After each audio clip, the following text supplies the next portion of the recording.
The story that dominated March was COVID 19. The first big story of the month was COVID 19. We got our first case right before March began. And COVID 19 affected hard facts in a very, very direct way. Do you remember? Of the day, I'm speaking to you from self isolation. Don't worry, I'm fine, and I probably shouldn't have said that the way I said it. But you heard NCDC yesterday. They said if you attended the AMVCAs, you should self isolate. AMVCAs is the Africa Magic Viewers Choice Awards. It held 2 Saturdays ago at Eco Hotel. I attended and I was looking very fly. I had a beautiful dress. I met a lot of my favorite actors. But it appears we also met a COVID 19 case. Somebody who came into the country refused to self isolate and came to the awards. And now he tested positive, and NCDC has said to all of us who attended, self isolate until the 14th day after the award. It's just a precaution. I probably did not come anywhere close to the person, but in situations like this, we must all obey instructions and take precaution. If that person had taken the precaution and stayed home, then the rest of us who attended wouldn't have had to self-isolate today. So please, if you've just come into the country, do the right thing. Sit at home, watch TV, listen to me on Hard Facts. Let's protect each other. And that was back in March. Remember, Lagos? For those of you who recently started listening to Hard Facts, for at least 6 weeks, I broadcast Hard Facts from my bedroom. I had to go into self isolation because I was exposed to COVID 19. And I brought you Hard Facts from home for weeks. Once again, let me shout out Chukwudi Ezugu Cyprian for holding down the Hard Facts studio for me from the end of March to the beginning of April. So I was self isolating from March the 25th. And after that, I had to stay at home and work from home. And I resumed back in the studio on the 4th of May. Now, I was exposed, like I said, in that clip from March at the AMVCAs, the Africa Magic Viewers Choice Awards. Somebody who knew that he had the virus, he knew, refused to self isolate, decided to come to the awards. And he wasn't the only Nigerian who did that kind of thing, who acted irresponsibly in March. Remember that they had a PDP rally in Oyo State. Do you remember? We covered it here on Hard Facts. A lot of Nigerians criticized PDP for holding that rally. And it was a rally for the entire Southwest. So people from Lagos, Ekiti, Ondo, Ogun all came down to Ibadan. Governor Sheyi Makinde had to come out and apologize for that rally. And then he ended up testing positive for COVID 19 later in the month. And then there was Abba Kyari, the president's chief of staff at the time. He tested positive for COVID 19 in March. Of course, he passed away 1 month later. But in March, the story was his positive test. In February, he traveled to Germany. And at that time, Germany had more than 1,000 COVID cases. And according to the NCDC guidelines, Kyari was supposed to self-isolate once he came back. And he didn't. He actually held a lot of high-level meetings. He met with APC governors, he met with the Federal Executive Council, he met with service chiefs, and then he tested positive. So one of the big conversations in February and March was whether our leaders were taking COVID 19 seriously enough. And not just the political leaders, because religious leaders also caught some smoke. Remember leaders like Apostle Johnson Suleiman calling COVID 19 fake? And then some traditional rulers claiming that they had miraculous cures, that they had miracle cures. And then there were some who said, oh, affliction will not come near you if you were a child of God. There were all kinds of stories at the time. What did you think about the way that leaders of all types handled COVID 19 in March at the start of the outbreak in Nigeria? What did you think? What did you think about the fact that I brought you hard facts from home for 5 or 6 weeks? What did you think about Abba Kyari getting COVID-19 and having all those meetings at that time after he came back from Germany? What did you think about the PDP Southwest rally and Sheyi Makinde's apology as well as his positive test? If you just joined the show, we're taking a look at some of the biggest stories of the year, and we're doing it month by month. And today we're looking at the biggest stories from the month of March. And COVID 19 was the biggest story of that month. 0700 993 993 993 0700 993 993 993. You can also share your thoughts with me via WhatsApp. WhatsApp is 080 959 75805. 080 959 75805. What did you think about Abba Kyari getting COVID 19 and having all of those meetings at that time? What did you think about the PDP Southwest rally and Sheyi Makinde testing positive afterwards? Also apologizing for holding that rally to begin with. What did you think about all the different leaders who conducted themselves in very interesting ways in the month of March 2020? Hello, thanks for calling us. Hello, good evening. Good evening. What's your name? Oh, you have Mr. Sam calling from Ikorodu. Welcome. Yes, PDP hold rally and the governor apologized, but COVID-19 did not accept the apology. And that's why it got out on him. And it's a lesson for whoever here to learn. It's not only the leaders and the big people, even the commoners Nigerian, they don't believe there is COVID-19. Even up to this moment that I'm talking to you. And that's why you see people being careless, they refuse to put face masks, and they can gather together, rub shoulder together. The implication is that they keep on expanding the disease to many people. Some of them say they want to see. They say, have you ever seen anybody that have it? But I pray they will not see it. But before the period of intoxicant, an imperceivable injury is already done to the brain. So I wish Nigeria will learn lesson from that. Thank you very much. Thank you so much for calling. Yes, I love the point he made about ordinary Nigerians as well doing very reckless things at that time. Because the only reason I had to lock myself inside my house and do the show from home, because a Nigerian was very reckless. He attended an award event that he wasn't supposed to attend, and he knew that he had the virus. He knew he had it, and yet he attended that award show. Crazy stuff. 99.3. Hello. Hello. Hello. Hello. All right, call back if you can. 99.3. Hello, good evening, Sandra. Good evening. What's your name? Yeah, Black Woman. Welcome. Sorry, I just want to call attention to one thing that I saw on my phone. Say that again? I want to point your attention to what I saw on my phone a few minutes ago. You want to call your attention to what? Okay. Call back if you can. Hello? Hello? How are you, sir? What's your name? Sandra, not obvious Ezekwesili. Chikwebuka, welcome. Good evening. How are you? I'm good. Good evening. Yeah, good evening, Mr. Sam. Yes. If you ask me, Sandra, it was just an example of bad leadership, that period. They were talking about COVID-19, and in their thousands, they were attending functions, gatherings, burials, just name it, unprotected. So I wonder what they are actually teaching Nigerians by leading by a bad example. But be it as it may, like I've always told Nigerians, mostly we that refer to ourselves as ordinary Nigerians, that do not say it's sickness for big man or big men or politicians and not whatnot. It's simply because testing or random testing has not been carried out very, very well. That's why we are taking this thing to be a joke. I've always said this thing. I will say it over and over again. For the ordinary Nigerian, we don't have money.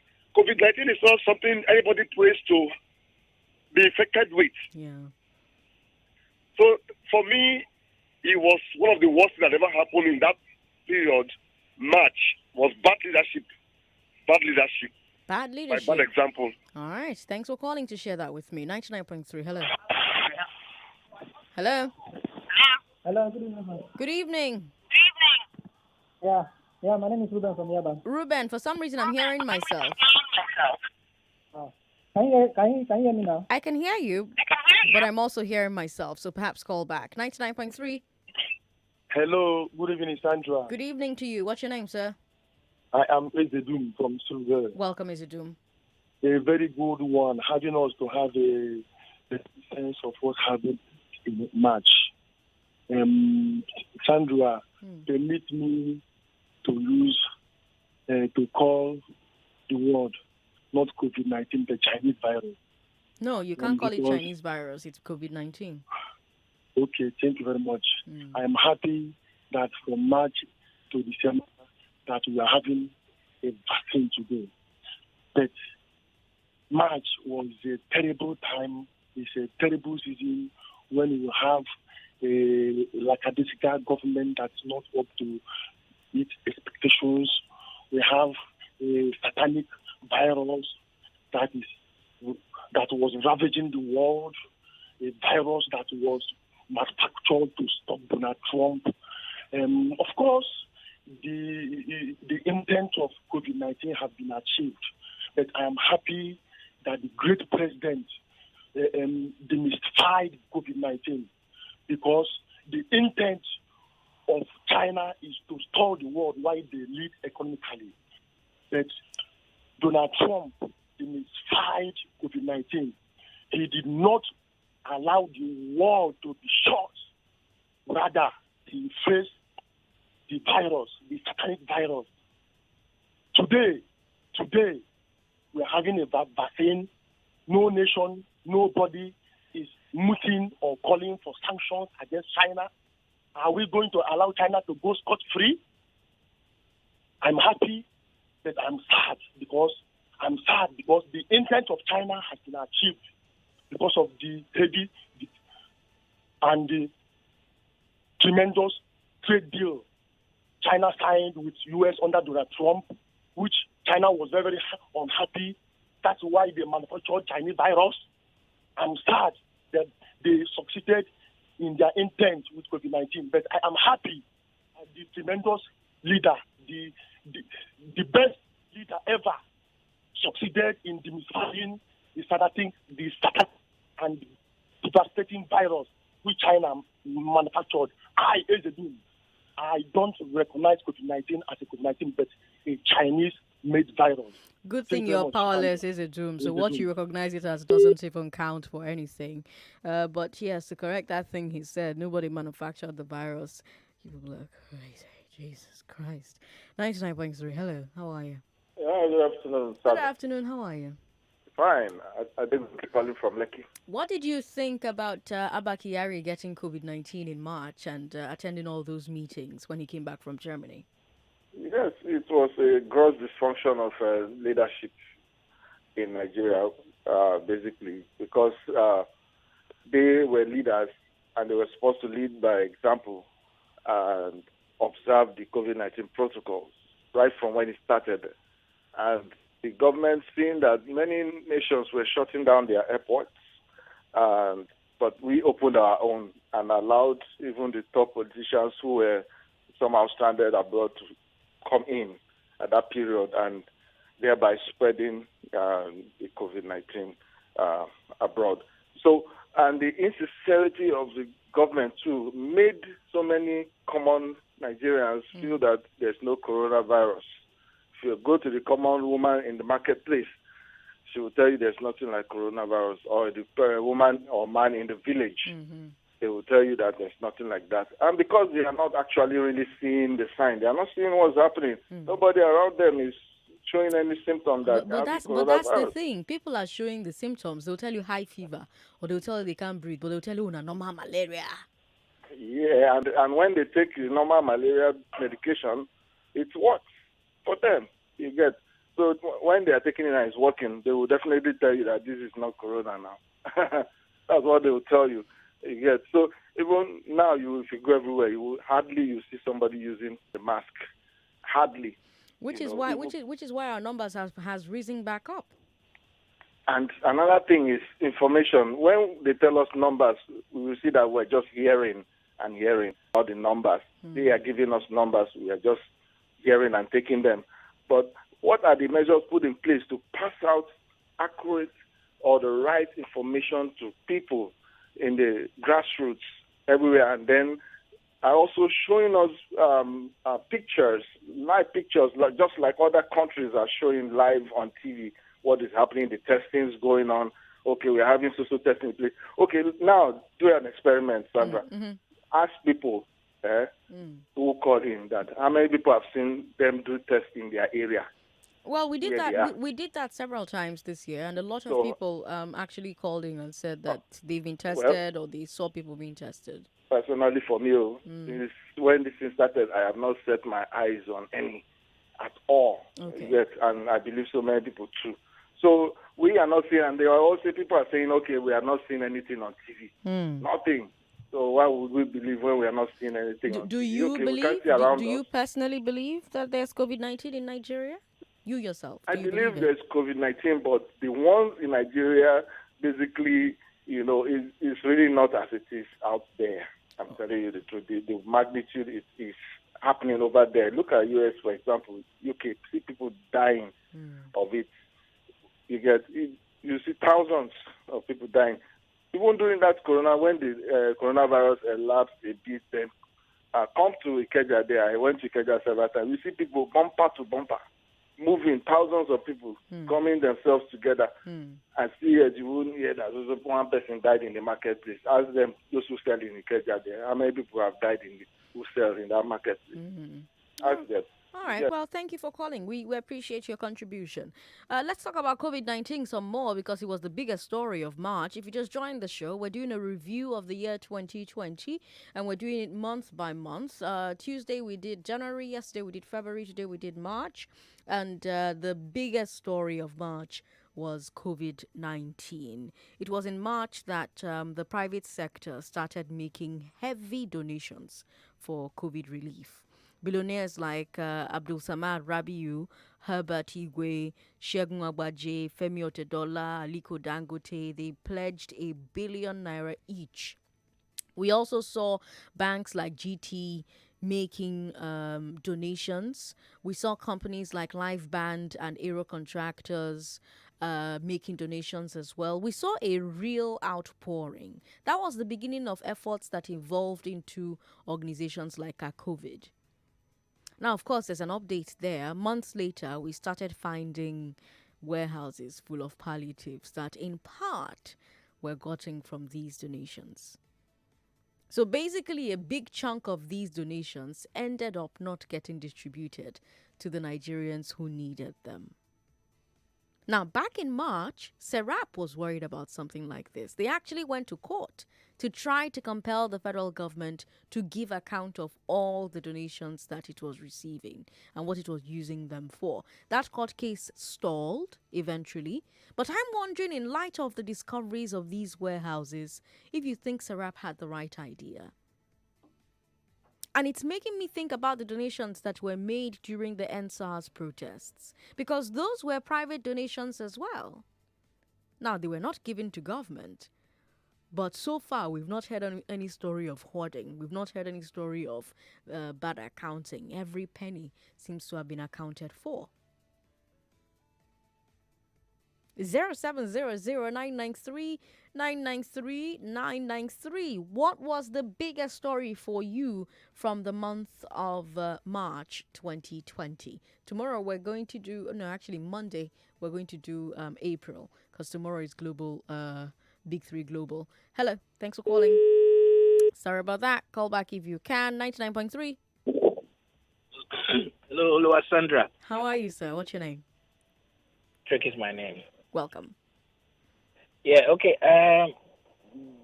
Just following what you have said, the recklessness that we saw in March of everybody.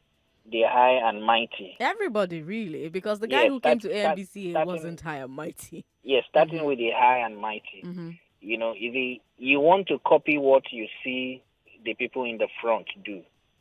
Okay. So that's why I'm taking it first from the high and mighty. Okay. Now, the recklessness of the high and mighty then that we saw, unfortunately today, December, it has not changed. It's still the same. The recklessness we saw of the, I don't like the word, actually nauseates me, ordinary Nigerian or masses. It's nauseating to me because there's no extraordinary Nigerian. What we citizens did in March by being reckless, we have multiplied version of that recklessness of March today in December 2020. Yeah. The protocols are barely being observed. The government, who should have led with advocacy, have gone snoring in December 2020. In March, advocacy was 0. In December, advocacy now is minus 300. So I don't like using or hearing the word, Nigeria is a peculiar place. Do we walk with our heads? Don't we walk with our legs? Do we see with our noses? Don't we use our eyes to see like every other human being? But one thing that has gladdened my heart is the fact that the environment here is so hostile. The fumes from our generators, the exhaust from our cars, and the dust in the atmosphere has built up a scary resistance to COVID. So COVID did not devastate us here as much as in the West because they have cleaner environment than ours. The hostility of the germs and the pathogens in our atmosphere is a help to us. I agree to you. I agree to you back. Thank you so much. And I love, being called Olua Sandra. It's a nice name. I actually quite like it, Olua Sandra. All right, Twitter's at Nigeria Info FM. Facebook is Nigeria Info 99.3. We have time to take one final call, and then we're going to take a break, come back, and continue the conversation. If you just joined the show, we're talking about the biggest stories from the month of March, and COVID-19 was right up there. I told you about Abba Kyari, the president's chief of staff, coming back from Germany, not self-isolating, even though Germany had over 1,000 cases at that time, and then proceeding to have a lot of meetings, APC governors, FEC service chiefs. He was quite the super spreader, and then he died a month later. And then you had in February as well religious leaders saying all kinds of things, traditional leaders saying all kinds of things, regular Nigerians like you and I also being very reckless with their COVID-19 diagnosis. And then I told you about the donations that started pouring in March. And I'm asking, given what we know now about what happened to some of the things that those donations bought, what do you think? In the context of the warehouse discoveries in October, do you think these billionaires and corporations should have handled their donations differently? How should they have handled it differently? What's the different thing they should have done with it? We're still going to talk about Abule Ado explosion. It happened in March as well, midway through the month. Abule Ado explosion happened, as well as the lockdown. The lockdown was one of the things that started in March, and that lockdown, oh my God, it shook the country, didn't it? Let's take a call. Hello, thanks for calling us. Sorry about that. Call back if you can. 99.3. Okay, let's take another call. Hello. Hello. Hello. Hi, what's your name?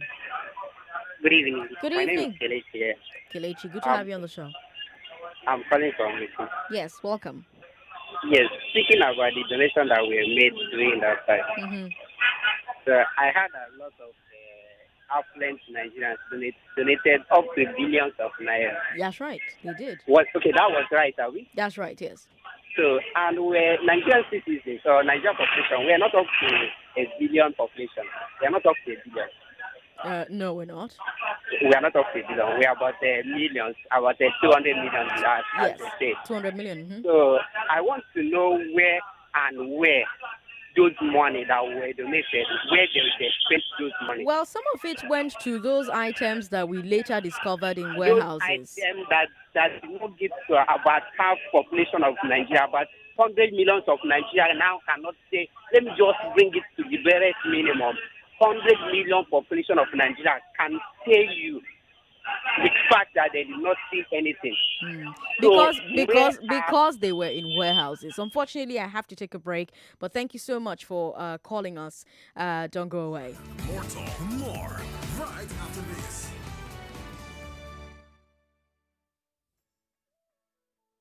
Would you like to easily buy airtime, data, top up your electricity token, pay for new meter, renew your cable TV subscription, and pay other bills easily without stories to touch? Yes, you can do all these and more with Remita. You can make payments through any means you find convenient. ATM card, USSD, mobile money, phone number, internet banking, transfer, or even with cash at any bank branch or agent location near you. Indeed, Remita is all you need to make your next payment from the comfort of your home, office, shop, car, or anywhere. With Remita, easy is the new cool. Download the Remita app from Google Play Store or Apple Store, or visit www.remita.net to start making payments now. Remita, because payment should be easy. Guy, what's in the make you scatter house like this? I beg, you help me see my Airtel SIM.